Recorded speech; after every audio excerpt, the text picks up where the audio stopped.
Are only mine forever episode 3। दोस्तों, पिछले episode में हमने पढ़ा था कि सीवी अर्नव के साथ हॉस्पिटल जाती है। थोड़ी ही देर बाद अर्नव की गाड़ी एक बड़े से हॉस्पिटल के आगे रुकती है। अर्नव गाड़ी से उतरता है और सीवी को भी उतरने का इशारा करता है, तो सीवी भी गाड़ी से बाहर आ जाती है। सीवी बाहर आकर अर्नव को एक लिस्ट देते हुए बोलती है, ये मैम की कुछ मेडिसिन है, आप ले आइए। ले आइए मतलब तुम नहीं जाओगी? अर्नव ने आश्चर्य से पूछा। नहीं, हम नहीं जाएंगे, आप ले आइए, हम यहीं वेट कर रहे हैं, सीवी कहती है। अर्नव बिना कुछ बोले ही अंदर चला जाता है। अर्नव जब मेडिसिन लेकर बाहर आता है तो सीवी गाड़ी के पास नहीं थी और ये देखकर अर्नव परेशान हो जाता है। वह इधर उधर देखता है तो उसकी नज़र सीवी पर पड़ती है। अर्नव सीवी को देखकर शॉक हो जाता है। सीवी थोड़ी दूरी पर छोटे छोटे बच्चों को चॉकलेट और गुब्बारे बांट रही थी और सीवी उन बच्चों के साथ बहुत ही प्यार से खेल रही थी और हंस रही थी। अर्नव बिना पलक झपकाए ही सीवी को बड़े ही प्यार से देख रहा था। अर्नव का ध्यान तब टूटता है जब उसके कानों में एक लड़की की आवाज़ पड़ती है जो बोल रही थी, हेलो अर्नव, तुम यहाँ? उस लड़की ने शॉर्ट ड्रेस पहन रखी थी और बड़ी बड़ी हील्स की सैंडल पहन रखी थी और वह अर्नव को देखकर जोर से चिल्लाते हुए कहती है। अर्नव एक नज़र उस लड़की को देखकर कहता है, कायनात, तुम यहाँ क्या कर रही हो? अर्नव ने बिना किसी भाव से पूछा। कायनात संग्राम की बहन है जो अर्नव को किसी भी हाल में हासिल करना चाहती है, लेकिन अर्नव को वो बिल्कुल पसंद नहीं है। लेकिन वो उसके दोस्त की बहन है, इसीलिए अर्नव उसे कुछ नहीं कहता है। यही क्वेश्चन तो मैं तुमसे कर रही हूँ अर्नव कि तुम यहाँ क्या कर रहे हो? कायनात ने अर्नव के क्लोज आते हुए पूछा। कायनात की इस बात पर अर्नव कोई जवाब ना देकर सीवी की तरफ चला जाता है। अर्नव का कायनात को इस तरह से इग्नोर करना उसे बहुत ही गुस्सा दिलाता है और वह अपने दोनों हाथों की मुठ्ठियां कस लेती है। अर्नव सीवी के पास आते हुए कहता है, अब चले या आज यहीं रहने का इरादा है?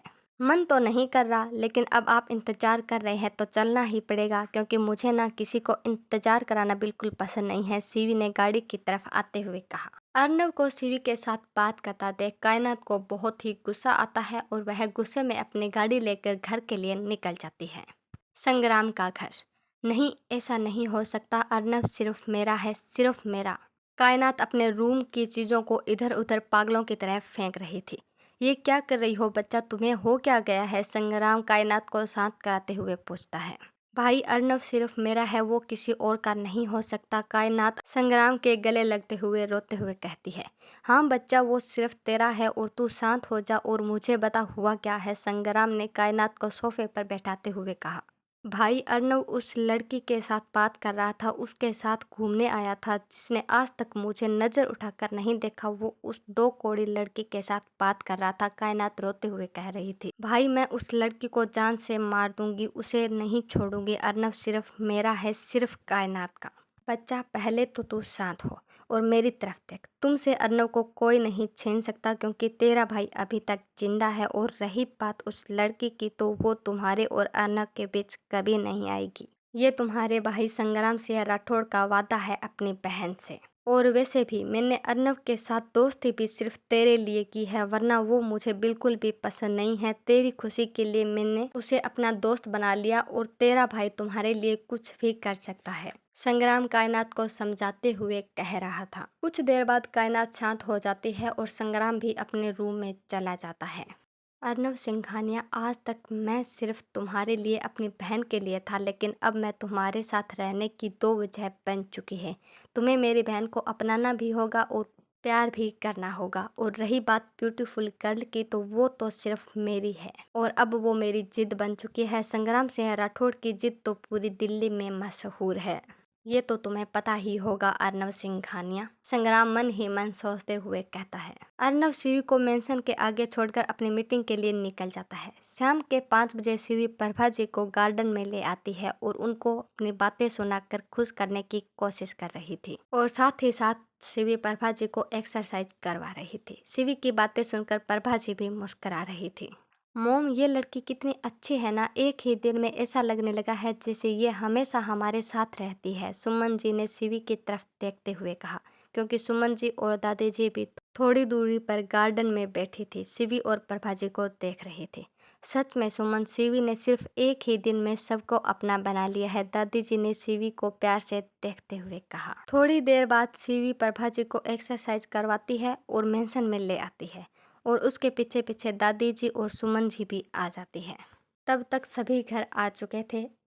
पिंकी और पंकज भी कॉलेज से आ जाते हैं। ऋषभ अपने कमरे में जाकर सोफे पर बैठकर अपना सिर सोफे पर टिका लेता है।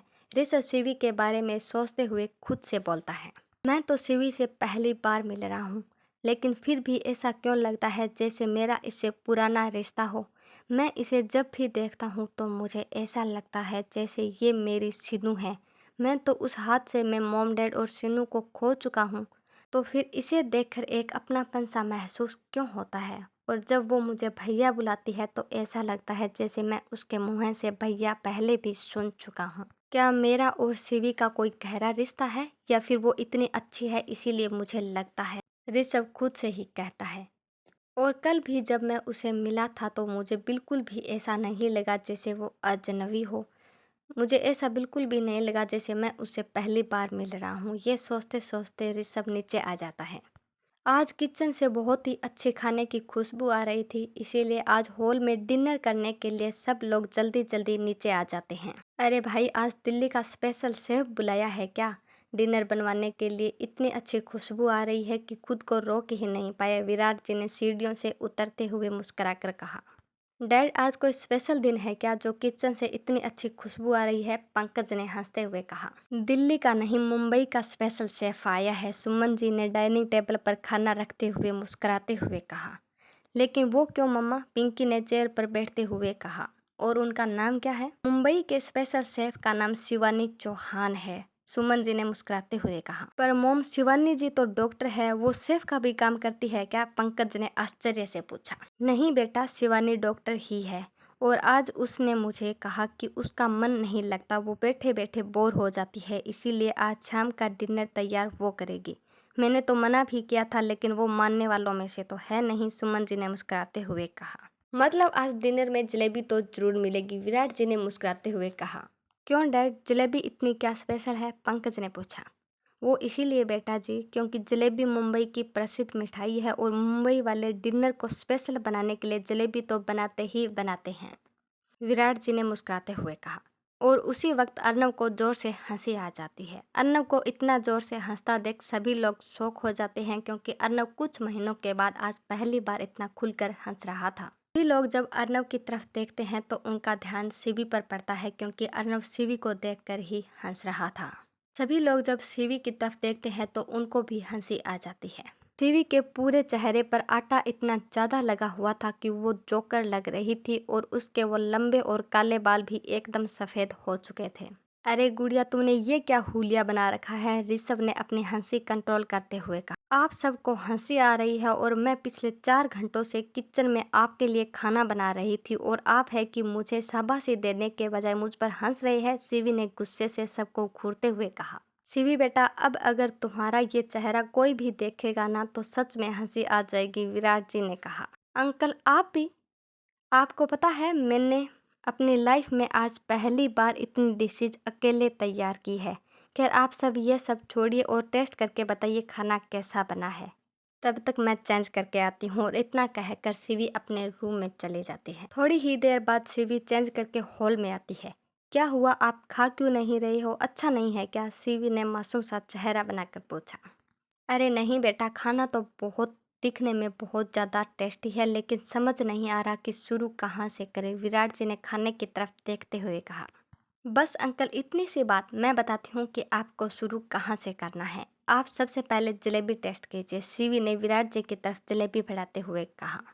क्या हुआ शिवी बेटा, तुम खाना नहीं खाओगे? सुमन जी ने शिवी को जाते देख कहा। नहीं आंटी, मैं मैम के साथ उनके रूम में ही खा लूँगी। इतना कहकर शिवी किचन से प्रभा जी और अपने लिए खाने की प्लेट लेकर रूम में चली जाती है। वाओ मोम, इतना टेस्टी खाना खाकर तो मज़ा आ गया, पिंकी ने उठते हुए कहा। सच में बहुत अच्छा खाना बनाया है शिवानी जी ने। इतना कहकर पंकज भी अपने रूम में चला जाता है, और बाकी सब भी डिनर करके अपने अपने रूम में चले जाते हैं। शिवी प्रभा जी को खाना खिलाकर किचन में प्लेट रखकर बाहर हॉल में देखती है, जहां सब लोग अपने अपने रूम में जा चुके थे, ऋषभ को छोड़कर। ऋषभ हॉल में सोफे पर बैठा कुछ सोच रहा था, तभी वहां शिवी भी ऋषभ के पास आकर बैठ जाती है। ऋषभ को जब एहसास हुआ कि उसके पास कोई बैठा है तो वह अपनी आंखें खोलकर देखता है, जहां पास में शिवी बैठी ऋषभ को देख रही थी। क्या हुआ गुड़िया, तुम सोने क्यों नहीं गई? ऋषभ ने शिवी को प्यार से कहा। जब भाई इतने उदास बैठे हो तो बहन को नींद कैसे आ सकती है? शिवी ने मासूमियत से कहा। नहीं शिवी, मैं कहाँ उदास हूँ, ऋषभ ने अपना चेहरा ठीक करते हुए कहा। अरे भैया, मैं आपकी सगी बहन तो नहीं हूँ, लेकिन मैं ना खून के रिश्ते से ज़्यादा दिल के रिश्ते को मानती हूँ और आपको भी दिल से अपना भाई मान चुकी हूँ, तो आप मेरे साथ अपनी बात शेयर कर सकते हैं, शिवी ने मुस्कुराते हुए कहा। गुड़िया, ऐसी बात नहीं है, मैं बिल्कुल भी उदास नहीं हूँ। और रही बात तुम पर विश्वास करने की, तो वो मैं तुम पर खुद से भी ज़्यादा करता हूँ। अब तुम अपने रूम में जाओ और आराम करो, मैं भी अपने रूम में जाता हूँ, ऋषभ ने शिवी को सोफे से उठाते हुए बोला। ऋषभ अपने रूम में चला जाता है और शिवी प्रभा जी के रूम में चली जाती है।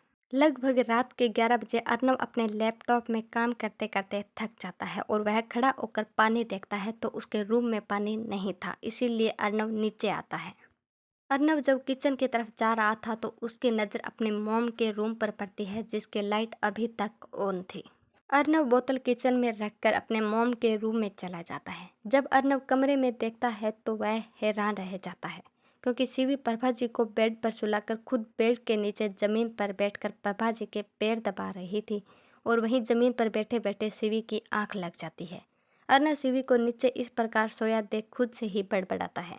ये लड़की तो जितनी ज़्यादा बोलती है उतनी ही ज़्यादा वर्कहोलिक है, सच में मानना पड़ेगा। अर्नव शिवी को देखकर मुस्कुराते हुए कहता है, तुम ना ऐसे चुपचाप ज़्यादा क्यूट लगती हो। और अर्नव शिवी को अपनी गोद में उठाकर शिवी को उसके रूम में ले जाता है। अर्नव धीरे से शिवी को उसके बेड पर सुलाकर साइड होने लगता है तो शिवी का बाल उसके शर्ट के बटन में अटक जाता है। अर्नव शिवी के बालों को बटन से अलग करने के लिए नीचे झुकता है और उसी समय शिवी करवट बदलती है और अचानक से अर्नव शिवी के ऊपर बेड पर गिर जाता है। अर्नव के ऊपर गिरने से शिवी की आंख खुल जाती है और वह अर्नव को अपने ऊपर पाकर जोर से चिल्लाती है और उसी समय अर्नव शिवी के होठों पर अपने होठ रख देता है, जिससे अचानक से शिवी सिहर जाती है और अपनी आंखें मूंद लेती है और शिवी की सांसें अटक अटक कर चलने लगती है। शिवी को ऐसे देखकर अर्नव शिवी से थोड़ा दूर हो जाता है। शिवी को जब एहसास हुआ कि अर्नव उससे दूर हो चुका है तो वह अपनी आंखें खोलती है। आप कितने बेशर्म इंसान हैं, इतनी रात को मेरे कमरे में क्या कर रहे हैं? एक अकेली लड़की को देखकर उसका फ़ायदा उठाना चाहते हैं। आज तक मुझे लगा था कि आप खड़ूसमान हैं, लेकिन आप तो बेशर्म खड़ूसमान हैं। मानती हूँ कि आप शहर के सबसे बड़े बिजनेसमैन हैं, आपकी मर्जी के बगैर इस शहर का एक पत्ता भी नहीं हिल सकता, लेकिन मैं भी आपसे डरने वालों में से बिल्कुल नहीं हूँ, शिवी बिना रुके नॉन स्टॉप बोले जा रही थी।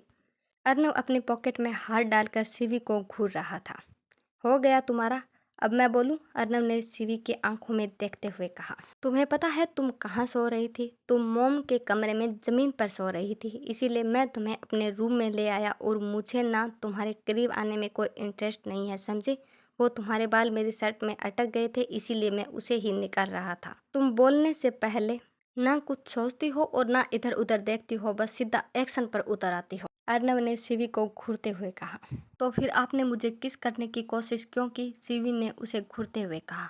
ओ एक्सक्यूज मी, मैं तुम्हें कोई किस नहीं कर रहा था, तुम इतने जोर से चिल्लाने वाले थी कि सभी की नींद खराब हो जाती, इसीलिए वो सब किया। और फिर अर्नव शिवी को घूरते हुए उसके रूम से बाहर चला जाता है। 10 दिन बाद सभी हॉल में चाय पी रहे थे। विराट जी ने एक चाय का घूंट लेकर तंज कसते हुए कहा, अरे भाई, आज इतने सालों बाद चाय किसने बना दी? क्या मतलब, आज तक आपने चाय नहीं पी? सुमन जी ने विराट जी को घूरते हुए कहा। हाँ डैड, आज तो सच में चाय पी रहे हैं, वरना आज तक तो चाय के नाम पर सिर्फ जहर पी रहे थे, पंकज ने सुमन जी को चिढ़ाते हुए कहा। उसी वक्त शिवी की एंट्री होती है। Hello, good morning everyone. So आपको कैसी लगी शिवी स्पेशल चाय? है ना बिल्कुल मेरी तरह कड़ाक, शिवी ने मुस्कुराते हुए कहा। हाँ शिवी दी, चाय तो बिल्कुल आपकी तरह है कड़ाक, पिंकी ने चाय का आखिरी घूंट पीते हुए मुस्कुराते हुए कहा। आज कोई भी ऑफिस नहीं जाएगा, दादी जी ने सख्त लहजे में कहा। लेकिन क्यों दादी जी? अर्नव ने आश्चर्य से पूछा। वो इसीलिए बेटा, क्योंकि 2 दिन बाद मेरे बड़े पोते अर्नव सिंघानिया का बर्थडे है, दादी जी ने मुस्कुराते हुए कहा। ओ माय गॉड दादी जी, 2 दिन बाद भैया का बर्थडे है, मैं तो भूल ही गया, पंकज ने मुस्कुराते हुए कहा। बेटा तुम भूल सकते हो लेकिन मैं नहीं, इसीलिए आप सभी को बता दूं कि आज ऑफिस कोई नहीं जाएगा। आज आप शॉपिंग पर जा रहे हो और कल डेकोरेशन करेंगे। क्योंकि इस बार मैं चाहती हूँ कि डेकोरेशन आप सब मिलकर करें, कुछ अलग होना चाहिए।